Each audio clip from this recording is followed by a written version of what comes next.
Hello and Merry Christmas. Today will be Christmas Eve if you're watching this as soon as it gets out on YouTube, of course.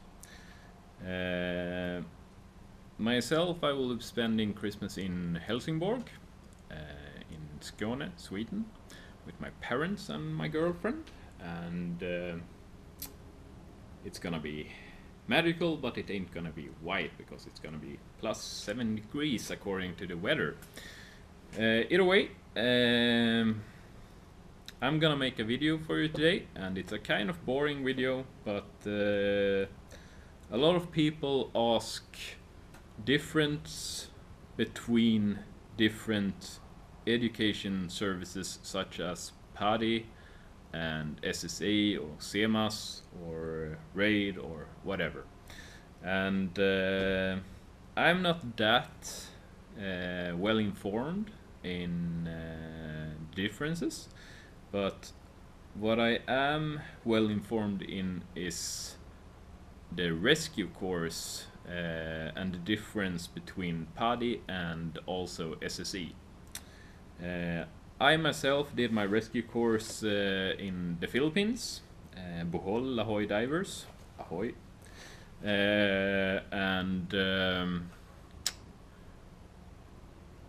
I have also seen the materials that PADI has for the PADI Rescue Diver, and I have seen the tests, and I have seen the exercises that needs to be done for the PADI version as well.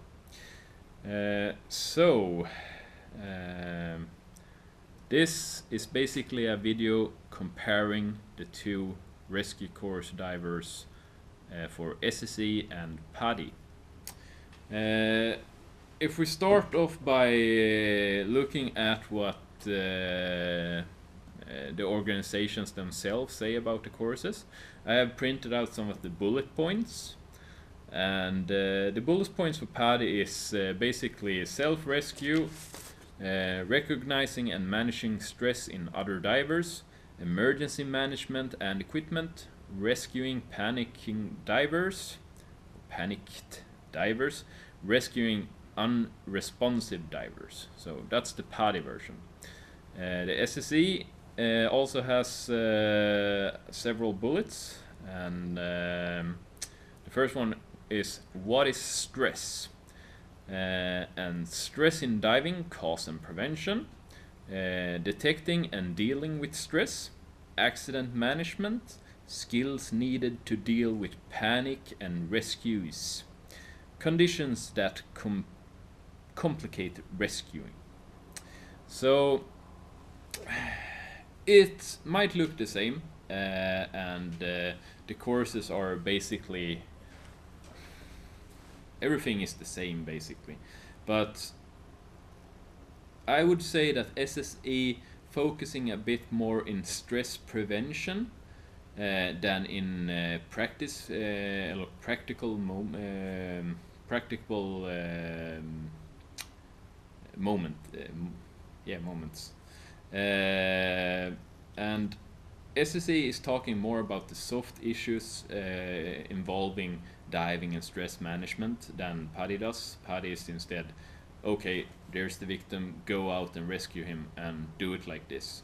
Of course, SSE has this also, and I wouldn't say the difference is all that big, but a bit softer and humane touch in the SSA, and this depends on what you like. If you like the psychological version, I would say go with the SSA.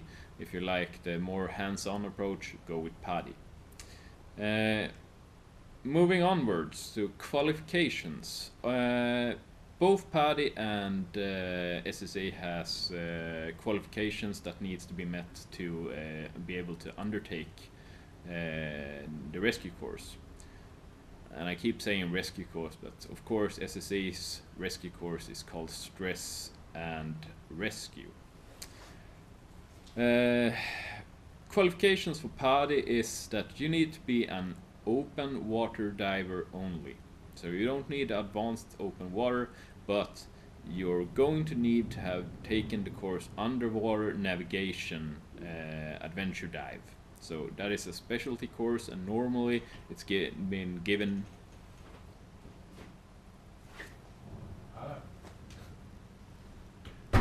Normally it has normally the underwater navigation course is given in the advanced open waters.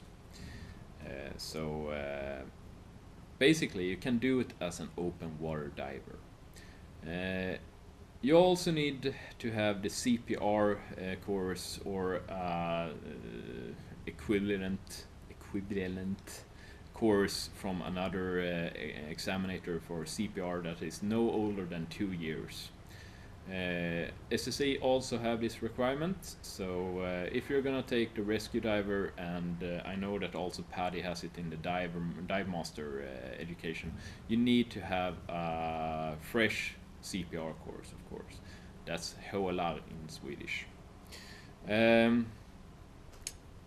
SSI divers, they can also be open water diver. They don't need any underwater navigation skills. Well, they will of course have that in the open water examination, of course, but you don't need to be an advanced open water diver in SSI case either. My thoughts on this is that I would say that is pretty strange. I mean, I would presume that the effects of deep diving and deep diving in general is taught in the advanced courses, and I would say that I think a rescue diver should have experience with deep diving, but that's my thoughts.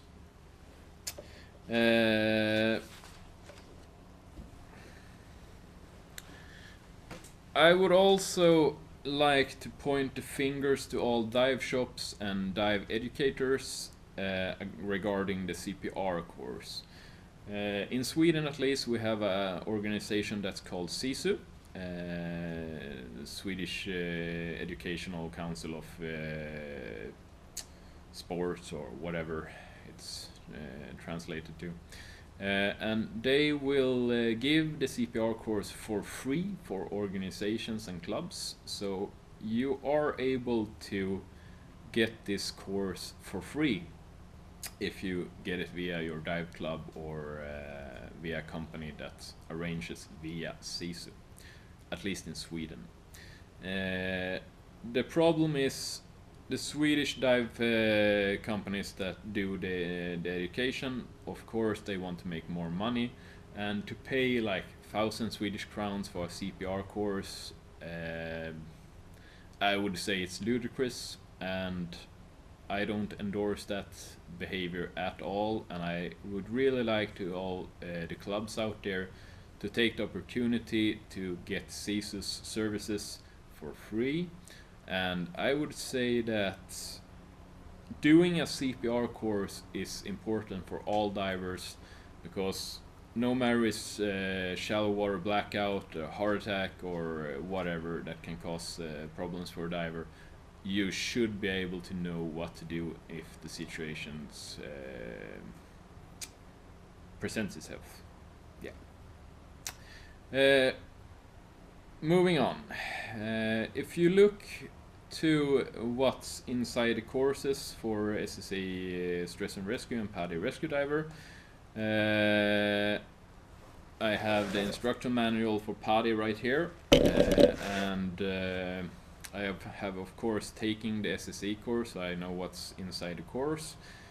I would say that there's no big difference between the two. I can't see any advantage with either one of them, so I wouldn't say I can't recommend any above the other. So if we look at how you take the study test and what the organizations will give you, I would say that SSI have a very sweet setup with their educational, because you can download everything in an app. You can do it in your own language. I tried to do it in Swedish in the Philippines, but the Swedish translation really sucks, and that's sad, because I ended up doing it in English in total, because you can't make sense of the Swedish translation for SSI Stress and Rescue. The PADI version I haven't done. I have just seen the book for the PADI version, and sure, a book is okay, but I really like the app, because you have everything SSI gathered in one single app, and that's amazing. You also have your certificates in your app, and for example, hand signals in your app, so you can review before a dive if you're a bit rusty. But yeah, so I would say that SSA have the upper hand on PADI in that case. With that said, I don't know if PADI has online course for or app for this course. So to the conclusion, what should you choose? That's a very hard question, and it can't be answered just by looking at the course, because the courses are very similar. It all depends on the instructor. If you have a good instructor, SSA, go with SSA. If you have a good instructor with PADI, go with PADI. If you have a bad instructor, don't go at all. So everything is down to the instructor. What you will learn, how you will learn it, right or wrong, it's all down to the instructor. Stress and Rescue or Rescue Diver is a very exhausting course. You will do your fair share of work if it's done right. A lot of instructors cut the corners and they, oh okay, it's done, we'll fix that, oh you don't need to do that, blah blah blah blah blah. But my SSA training, it took 3 days I believe, and I was completely exhausted at the end of it. Carrying a very heavy man from water, towing him and lifting him up onto land and everything. I was total beat, and and the sun was like blazing down on me, extremely hot. Yeah, you have your fair share of work basically.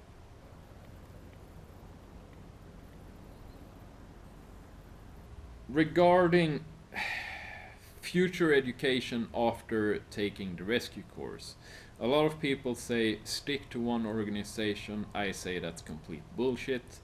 I mean, I have done PADI open water, I have done PADI advanced open water, I have done SSI Rescue Diver, Stress and Rescue, sorry, and now I'm doing PADI Dive Master.